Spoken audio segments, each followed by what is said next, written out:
Twin boys were crying on the street. A millionaire sees them and takes them home, but when he discovers the reason, his body freezes. John Harrington's life was defined by a void that seemed impossible to fill.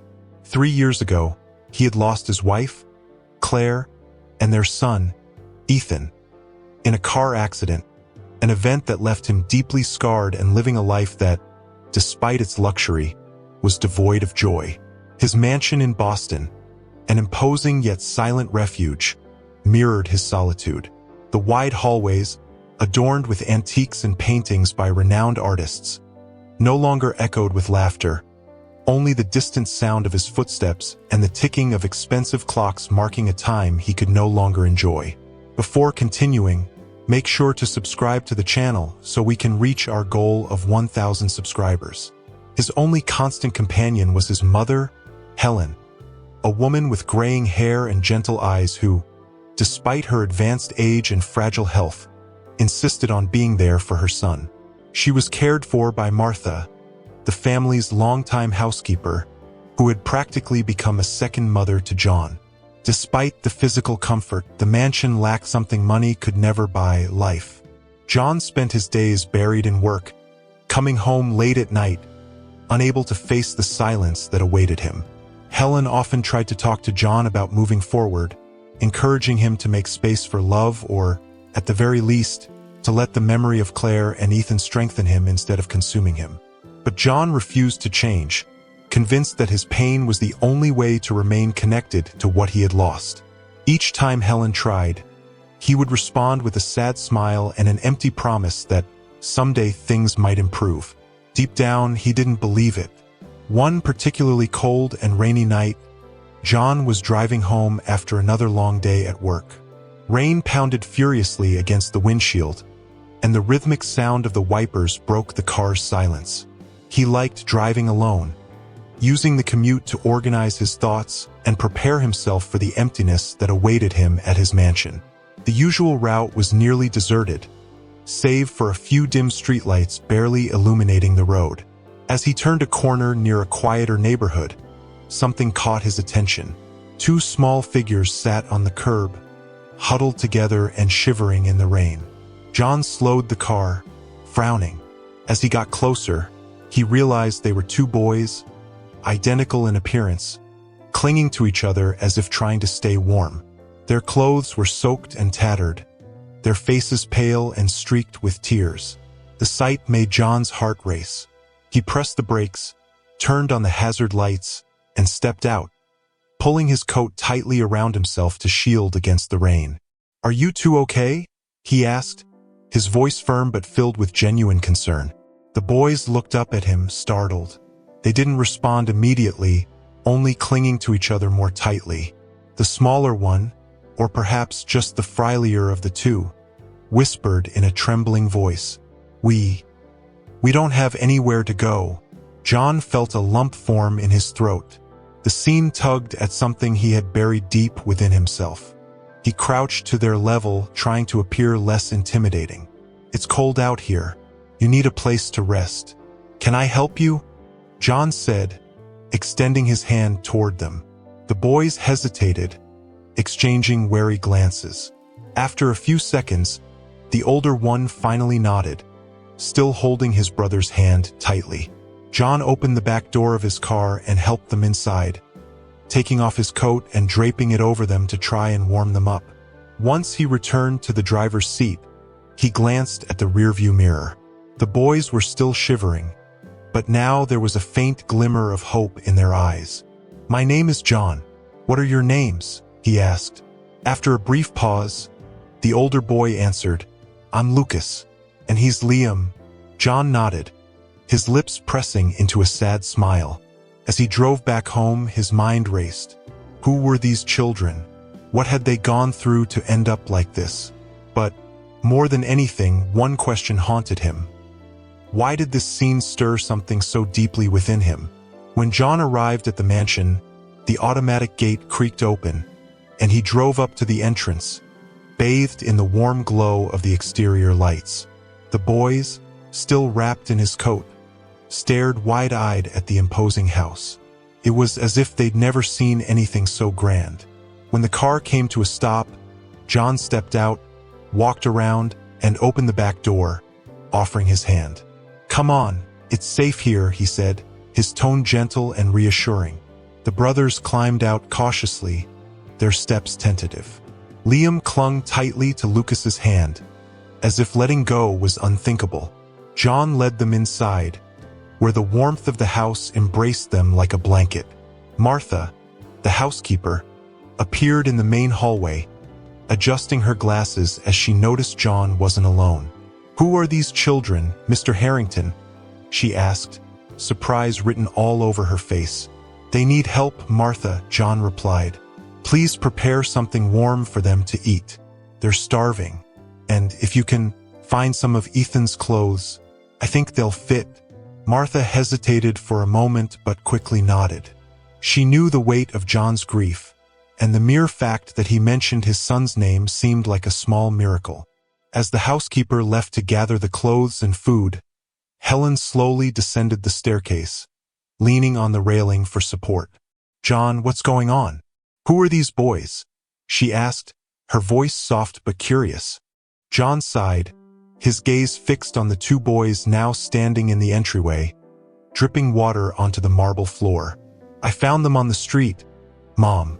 They have nowhere to go. They were alone in the cold.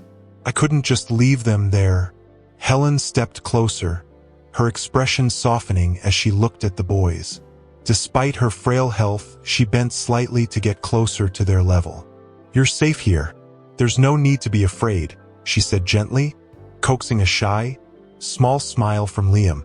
Moments later, Martha returned with towels, clean clothes, and a steaming bowl of soup.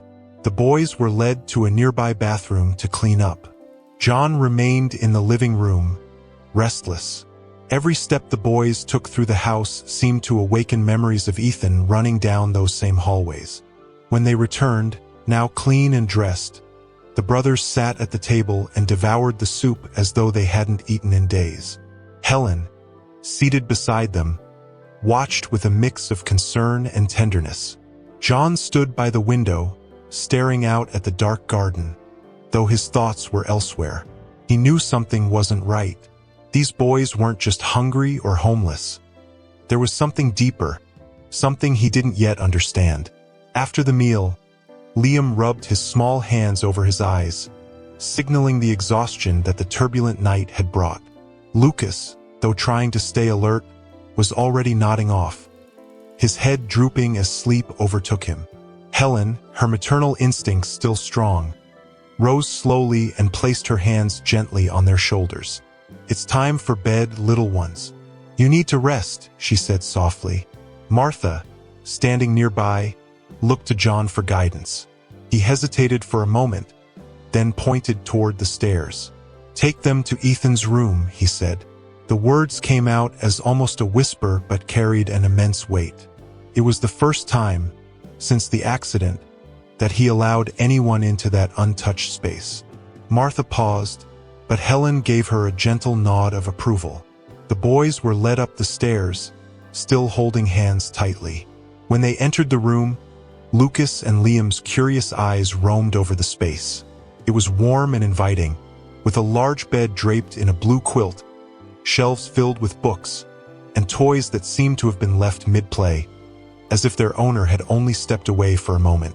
To the brothers, it was a magical place, far removed from the harsh reality they had known. Martha helped them settle into the bed, adjusting the blanket to cover them snugly. Lucas immediately clasped Liam's hand, and both closed their eyes. It was only then that Martha noticed something. Despite their exhaustion, the boys' faces still bore an expression of fear, as if they were afraid this fleeting moment of peace might vanish. When Martha came back downstairs, she found John standing at the bedroom door, watching from a distance. He stepped in quietly, his movements careful not to disturb the children. As he approached the bed, he stood still, gazing at the two boys nestled together. The sight hit him like a punch to the chest. For a moment, he saw Ethan there, sleeping peacefully, just as he used to every night before the accident. A tear rolled down John's cheek, and he didn't bother to hide it. Helen appeared at the door and wrapped her arms around him, saying nothing.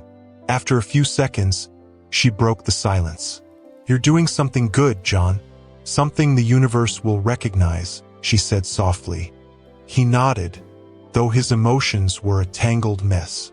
He wasn't sure if he was truly helping the boys or simply trying to fill the hole in his heart. But in that moment, he knew one thing. He couldn't let them go. The next morning, the mansion awakened under the soft light of the sun streaming through its large windows.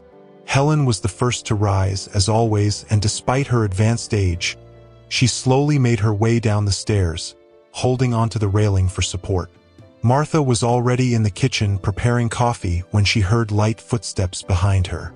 Turning around, she saw Lucas and Liam, still wearing the clean clothes from the night before, their expressions curious yet timid.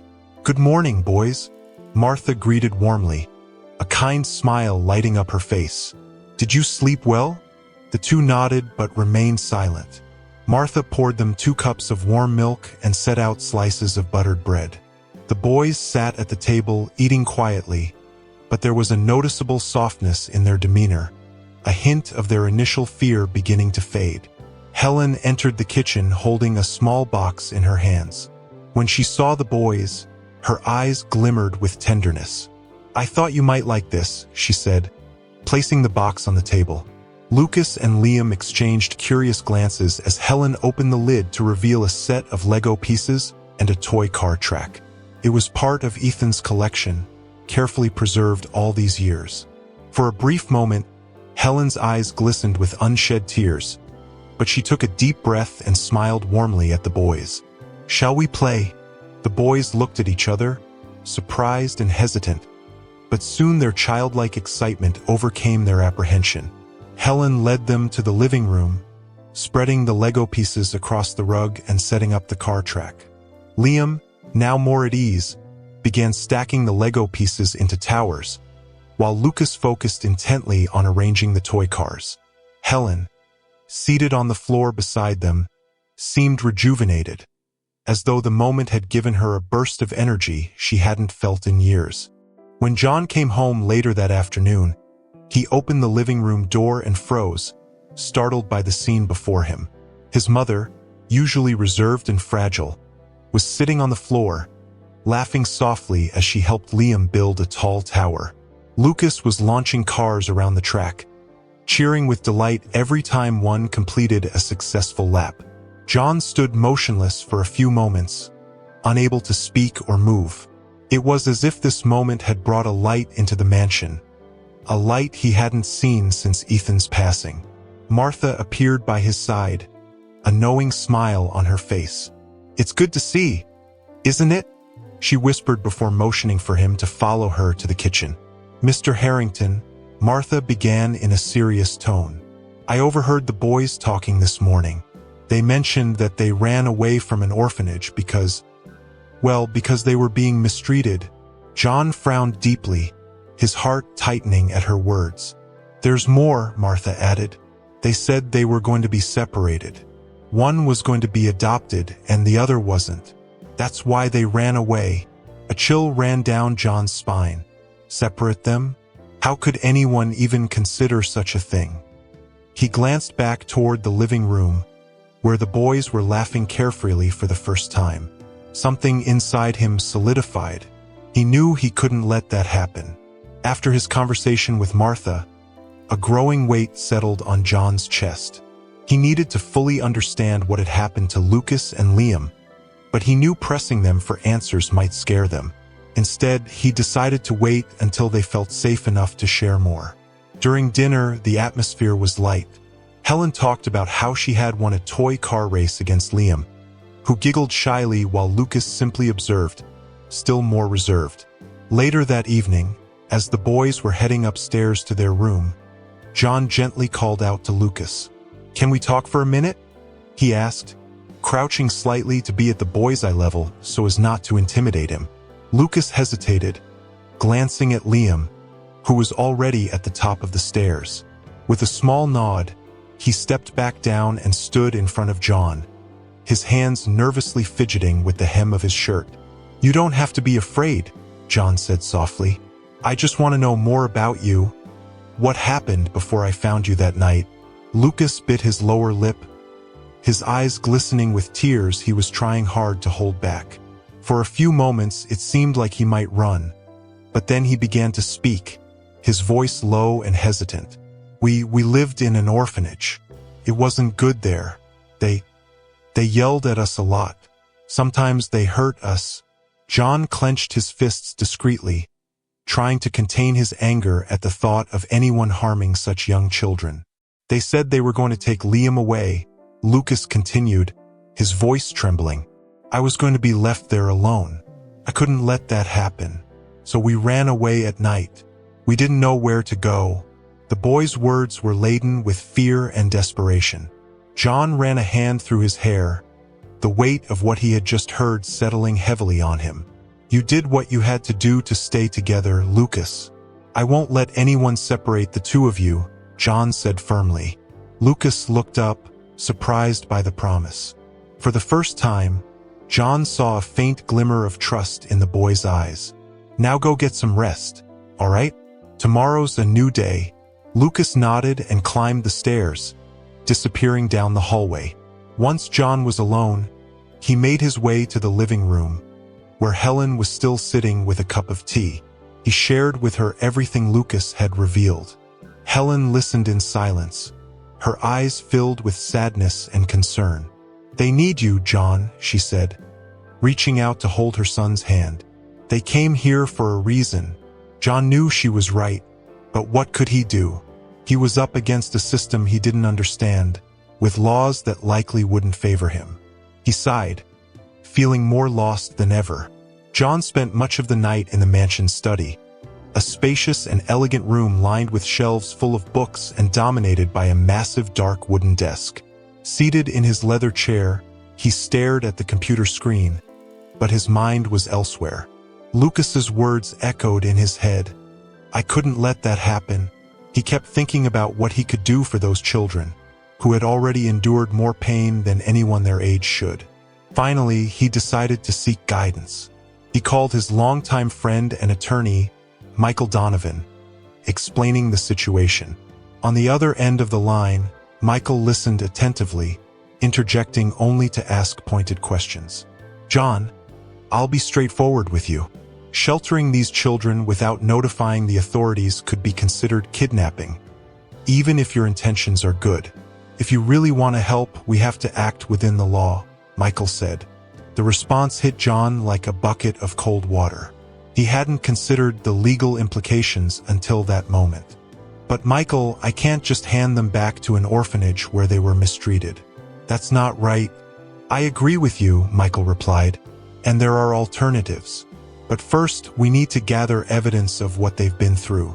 You said Lucas mentioned abuse, correct? Let's investigate that. We can also petition for temporary custody while the case is being reviewed." John nodded. Even though he knew Michael couldn't see him, it was a plan, albeit an uncertain one. The next day, while the boys played in the garden under Helen's watchful eye, John called Martha for a conversation. "Martha, I need your help. You mentioned you overheard the boys talking about the orphanage. Can you tell me exactly what you heard?" Martha described the boys' whispered conversations in detail, her voice heavy with indignation as she recounted the mistreatment and the threat of separating them. "They're scared, Mr. Harrington. Very scared. But they trust you. It's as if they feel this is a safe place," she said. Her words struck John deeply. He thanked her and went out to the garden, where Lucas and Liam were chasing a ball. Helen sat nearby in a chair, watching them with a faint smile. "Boys, come here for a moment," John called, his voice gentle. The two ran to him, breathless and their cheeks flushed from playing. "I need to ask you something important," John said, crouching to their level. "Do you feel safe here?" Liam was the first to respond, nodding vigorously. Lucas, more cautious, also nodded. "Then trust me. I'm going to do everything I can to keep you together and safe," John promised. The boys exchanged glances, and Lucas finally murmured, "Thank you, Mr. Harrington." John smiled and tousled the boy's hair. As he stood up, he realized he had made an irrevocable decision. He would do whatever it took to protect Lucas and Liam, even if it meant challenging the system. Later that afternoon, while John was still processing the plans he had discussed with Michael, the mansion's doorbell rang. Martha went to answer it and, upon opening the door, found a court officer standing alongside a stern-looking woman in a uniform identifying her as a representative from the local orphanage. "We're here to collect 2 minors we believe are at this residence," the officer said, his voice firm but not aggressive. Martha froze for a moment, but quickly called for John. He arrived at the door with hurried steps and a tense expression. He had known this moment might come, but he hadn't expected it to be so soon. "Good afternoon," John greeted, maintaining his composure. "May I ask the exact reason for your visit?" "We received an anonymous tip that 2 children who escaped from an orphanage are currently under your care," the officer explained. "We're here to take them back." John took a deep breath, trying to remain calm as his mind raced. "I don't deny that the children are here, but let me be clear, they are not here by my choice. They were alone, on the street, hungry, and terrified. I brought them here to ensure their safety. We understand, Mr. Harrington, but the children must return to the orphanage immediately." At that moment, Lucas and Liam, who were upstairs, overheard the voices and peeked over the banister. Seeing the officer, their faces filled with panic.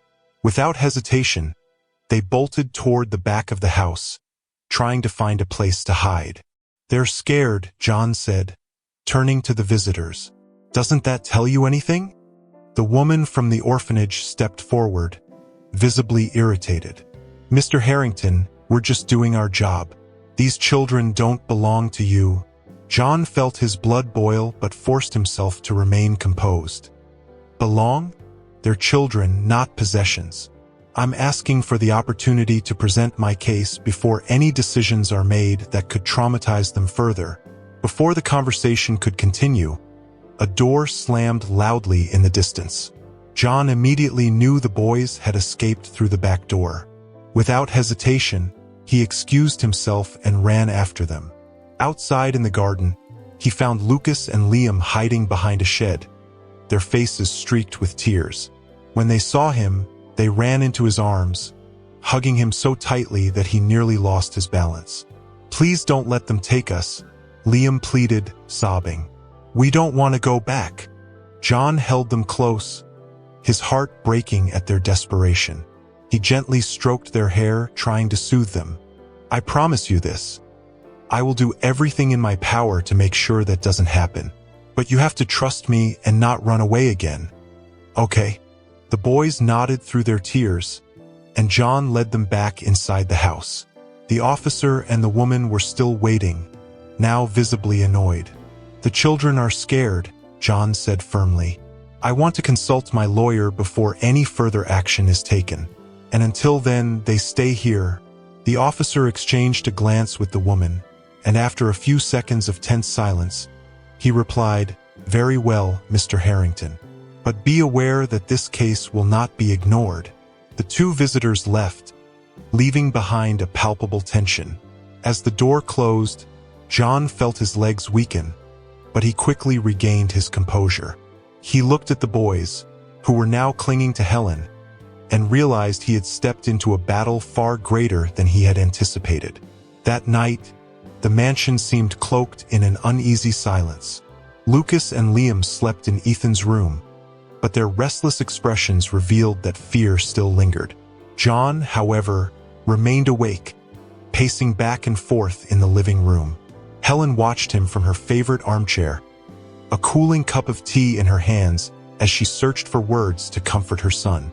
"You can't solve everything all at once, John," she said, finally breaking the silence.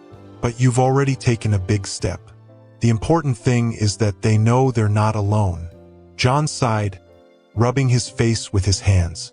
"It's not enough, Mom. They need security, something permanent. I can't stop thinking about what they've been through and what they might face if they're taken back." Helen nodded, understanding his anguish. Then fight for them. If there's something you can do, do it, she said firmly.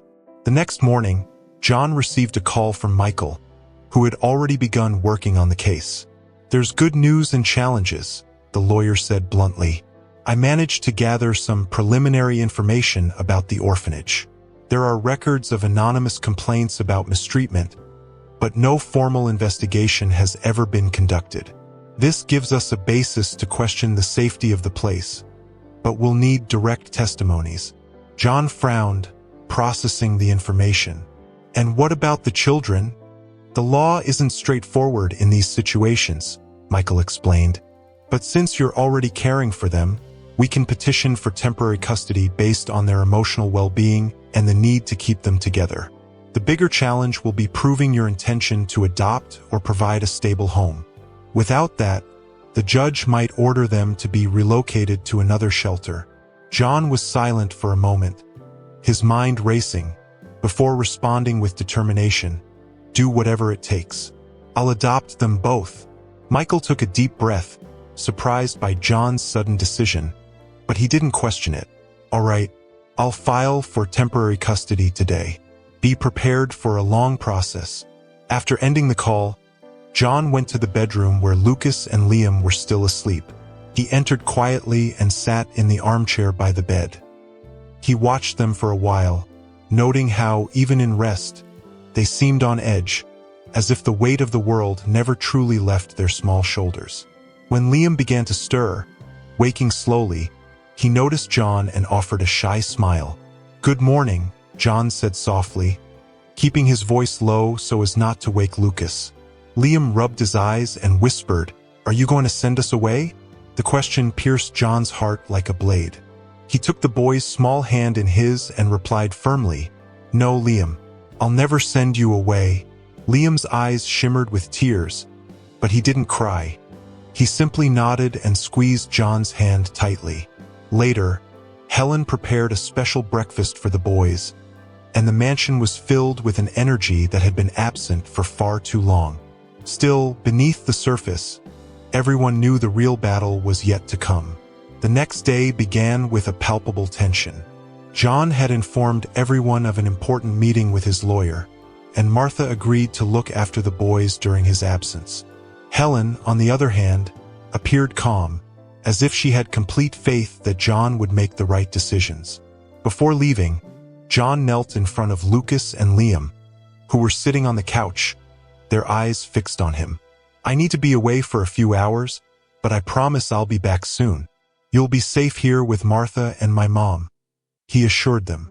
Lucas, ever cautious by nature, stared at the floor, while Liam grabbed John's hand and squeezed it tightly. You'll come back, won't you? Liam asked. Always, John replied with a small smile that carried more conviction than he truly felt in that moment. At Michael's office, the two met to review the documents necessary for the temporary custody request.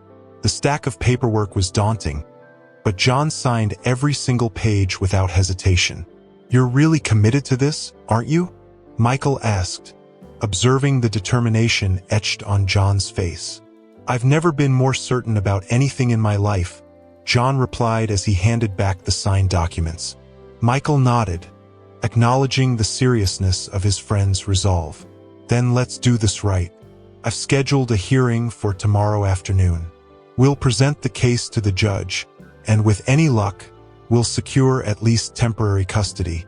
Back at the mansion, Martha had taken the boys to play in the garden, while Helen watched from a distance, her gaze warm and affectionate. When John returned, Liam's smile was immediate, like a cloud lifting from the boy's face. Lucas, though more reserved, also seemed relieved to see him. How did it go? Helen asked as they walked toward the living room. We've got a hearing scheduled for tomorrow, John replied. It's a first step, but it won't be easy. Helen lightly touched her son's arm. You're doing the right thing, John. That's what matters, she said with quiet conviction. That evening, over dinner, John felt it was time to prepare the boys for what lay ahead. Lucas, Liam, he began, his tone serious but gentle. I need to talk to you about something important. Tomorrow, we're going somewhere where I'll be speaking to someone very important. I want to make sure you can stay with me, but I'll need your help." The boys exchanged confused glances, and Lucas was the one to ask, "What do we need to do?" John smiled, trying to ease their tension. "Just be honest. Tell the truth about everything that's happened. There's nothing to be afraid of." Liam looked at his brother, then back at John, nodding slowly. Lucas hesitated, his cautious nature evident, but eventually gave a small nod of agreement. Later that night, as John went over the final details for the hearing, Helen entered the study and leaned against the doorframe. "Have you realized how much those boys mean to you?" she asked softly. John sighed, his eyes drifting toward the window. "I think so, Mom. They've filled something in me I didn't even know I still needed." Helen smiled but said nothing more. She simply left her son alone with his thoughts and the weight of the responsibility awaiting him the next day. The day of the hearing arrived, bringing a palpable sense of anxiety to the mansion. Lucas and Liam wore simple but neat outfits, carefully chosen by Martha. Helen offered a reassuring smile as she adjusted the boys' ties, but the tension in John's eyes was unmistakable. He knew this would be a pivotal moment. At the courthouse, the atmosphere was solemn, with rows of wooden benches and a judge sitting behind a large, imposing podium, his expression serious. John held Liam's hand while Lucas walked beside him, his steps hesitant.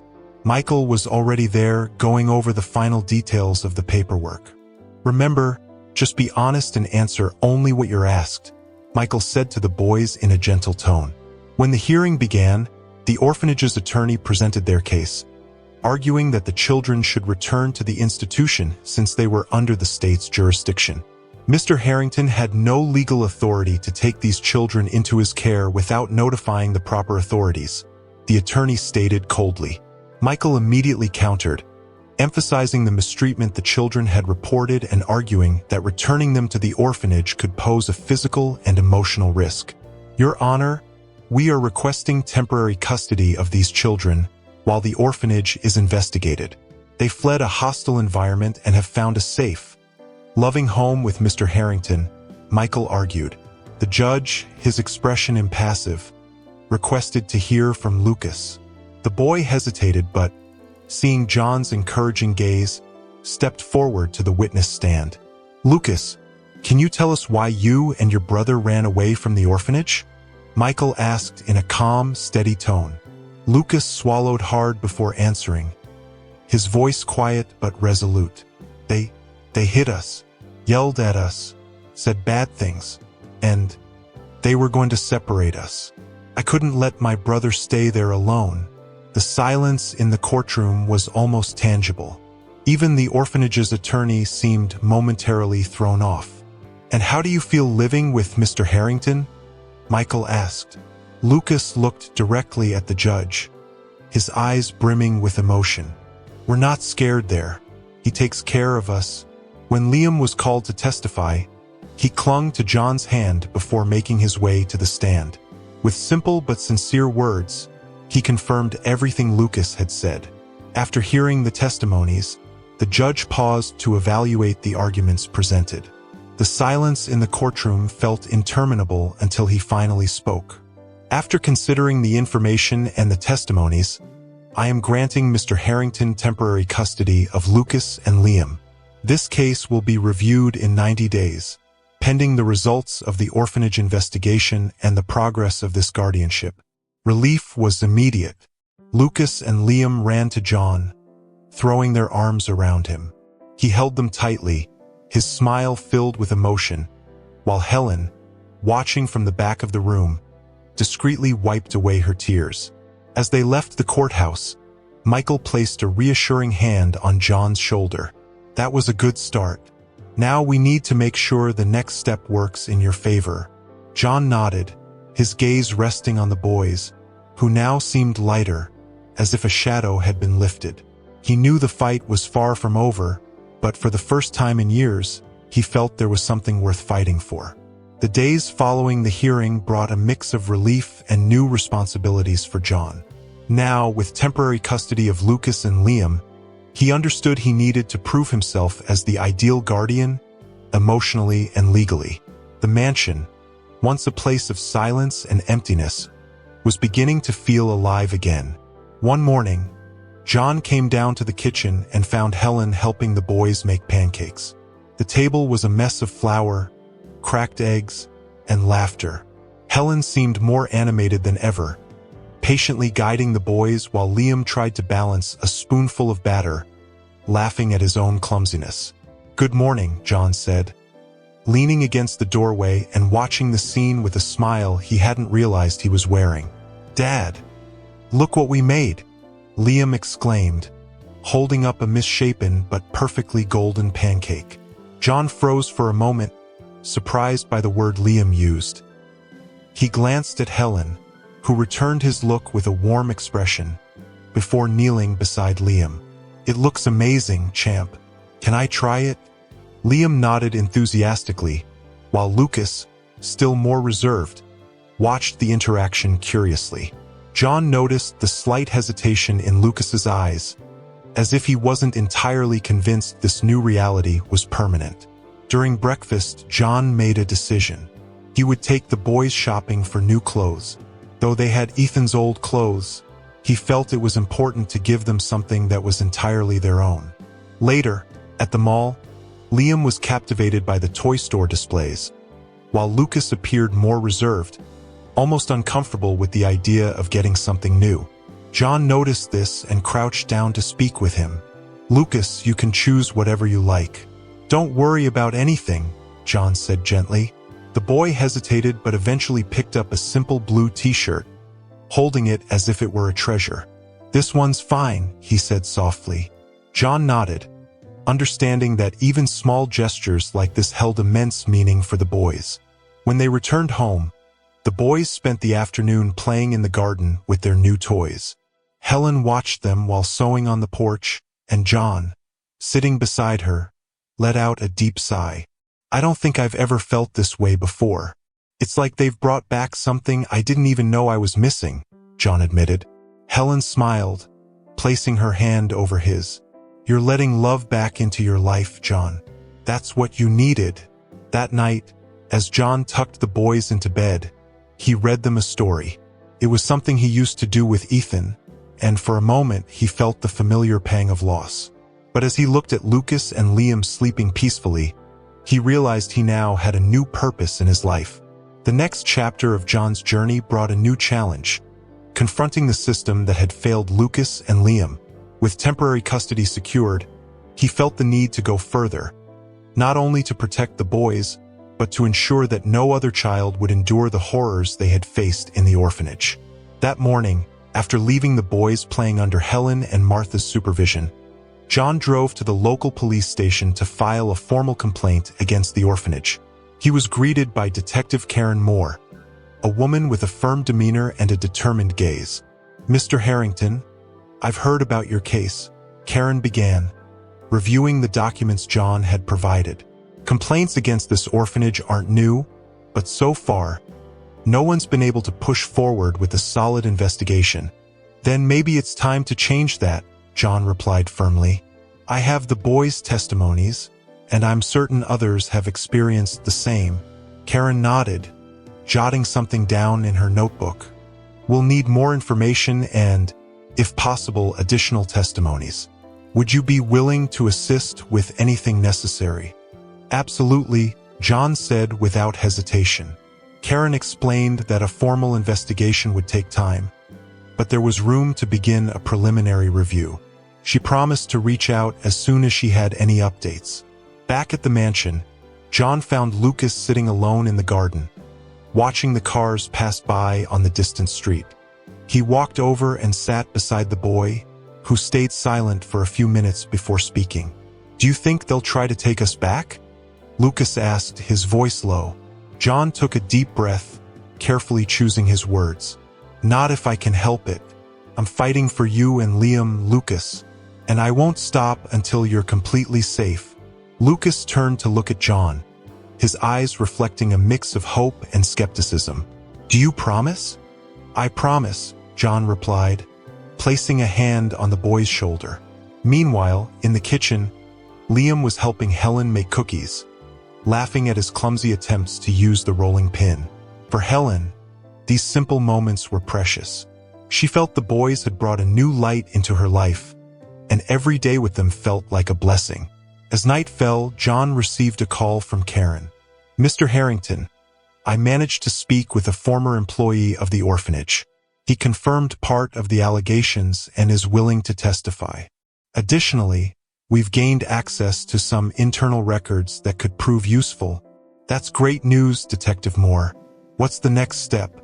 "We'll formalize the complaints and, hopefully, initiate intervention proceedings.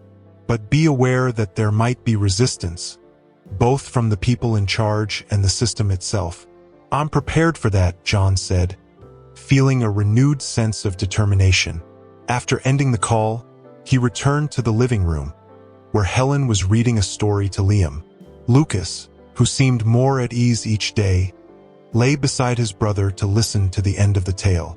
John watched them for a few minutes before heading to his office. He knew the battle was just beginning, but he was ready to face it head-on. The days that followed were filled with a mix of hope and tension. While waiting for progress on the investigation, John focused on integrating Lucas and Liam into their new routine at the mansion. He knew the boys' emotional stability was as critical as the legal developments and made it a point to be present during important moments of their day. That afternoon, John decided to take the boys to a nearby park. It was a sprawling space with swings, slides, and a large open field where children ran and played under the warm sun. As usual, Lucas took time to open up, watching from a distance while Liam threw himself onto a swing, his bright smile lighting up his face. "Don't you want to play?"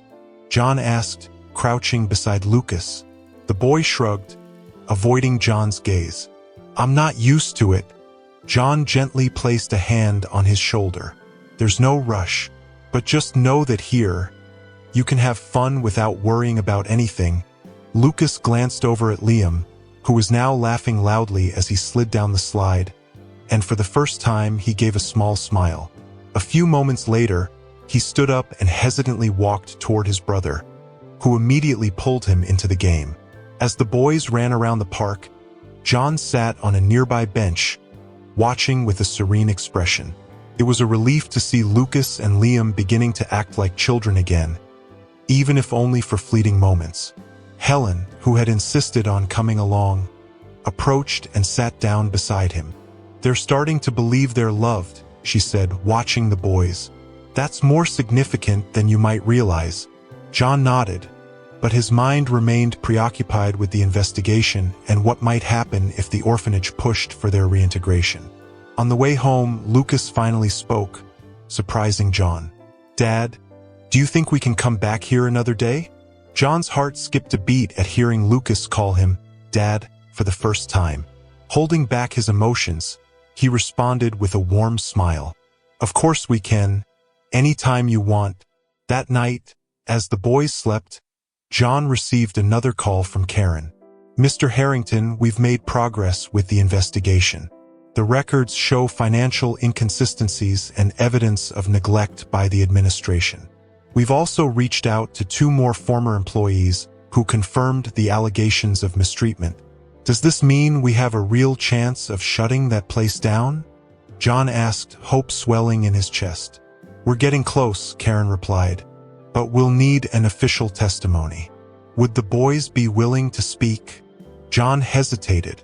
He knew how difficult this would be for Lucas and Liam, especially given the trauma they had endured.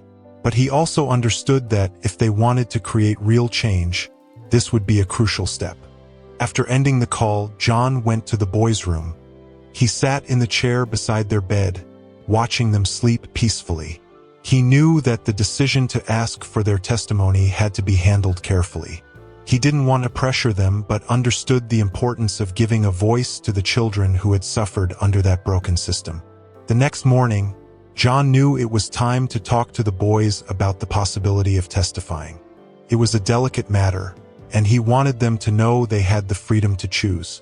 After breakfast, he called Lucas and Liam to sit with him in the living room. Helen and Martha stayed nearby, ready to offer support if needed. "Boys, I need to talk to you about something important," John began, his voice calm but heavy with seriousness. Lucas and Liam exchanged worried glances but said nothing. "The investigator helping us with the case said your testimonies could make a big difference. But I know this might be hard for you."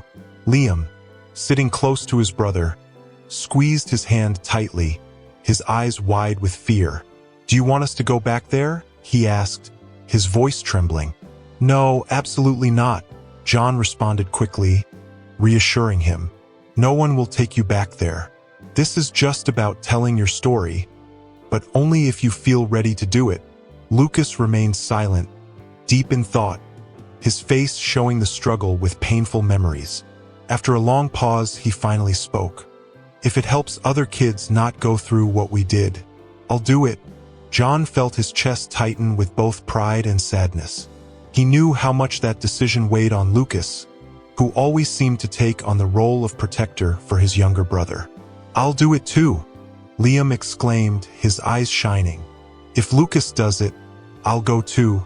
John nodded, his emotions overwhelming him. "You're both so brave. I'm so proud of you." In the days that followed, Karen prepared the boys for their testimonies. The sessions were conducted carefully, in a calm and secure environment where they could speak freely. John stayed close, waiting just outside the room, ready to offer comfort as soon as they were done. Lucas was the first to speak. His voice wavered, but his words were clear as he described the mistreatment and the constant fear of being separated from his brother. Liam, though more emotional, conveyed his experiences with the same honesty, bringing tears to Karen and the team conducting the interviews. When it was all over, Karen approached John as he hugged the boys, who looked exhausted but relieved. "They were incredible, Mr. Harrington. This will greatly help our investigation." Back at the mansion, Helen prepared a special dinner for the boys, praising their bravery. Martha surprised them with a cake she had baked, and everyone gathered at the table, where laughter replaced the tension of the previous days. Before bed, John went to the boys' room to say goodnight. Lucas looked at him with a shy smile. "Do you think this will really help?" he asked, a hint of uncertainty in his voice. "Without a doubt," John replied, kneeling beside the bed. "Even if change takes time, what you did today is a big step toward a better future. Not just for you, but for many other kids." Lucas and Liam smiled before closing their eyes, looking more at peace than ever. John stayed there for a few moments, watching them, feeling a mix of relief and gratitude. He knew there was still work to do, but for the first time he felt the worst was behind them.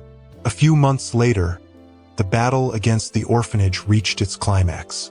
Thanks to Lucas and Liam's testimonies, the internal records, and the support of former staff, the irregularities and abuses were exposed in a public trial. Authorities intervened, and the orphanage was shut down. The children still living there were relocated to safe foster homes, while the government, with donations from prominent business leaders, began the process of reforming the institution.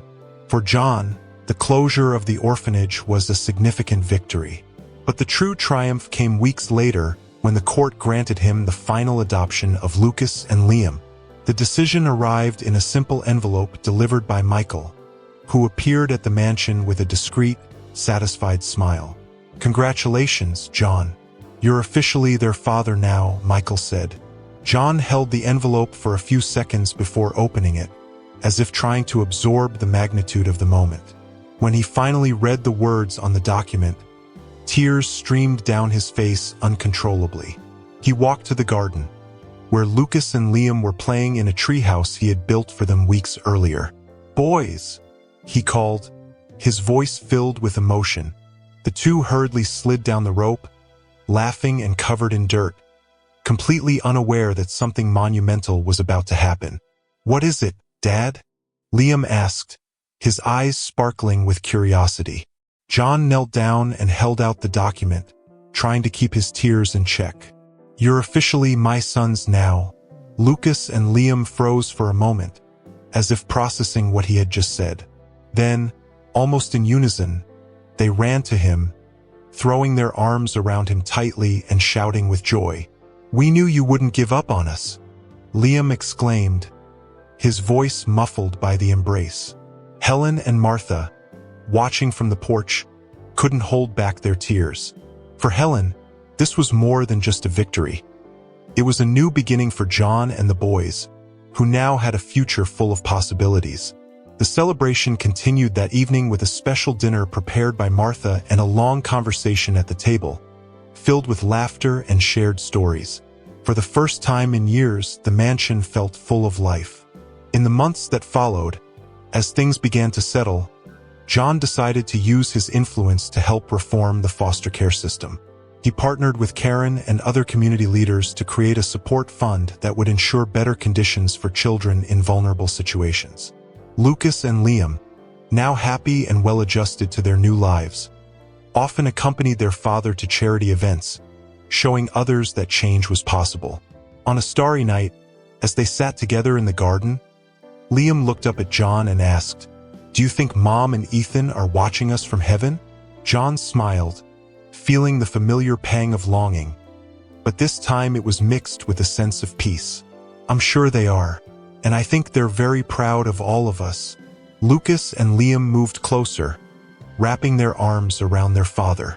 Together, they sat in silence, gazing at the sky, where the stars shone brightly, as if affirming John's words. If you enjoyed this story, leave a like and a comment. Let me know which city you're watching this video from. A big hug, and see you in the next story.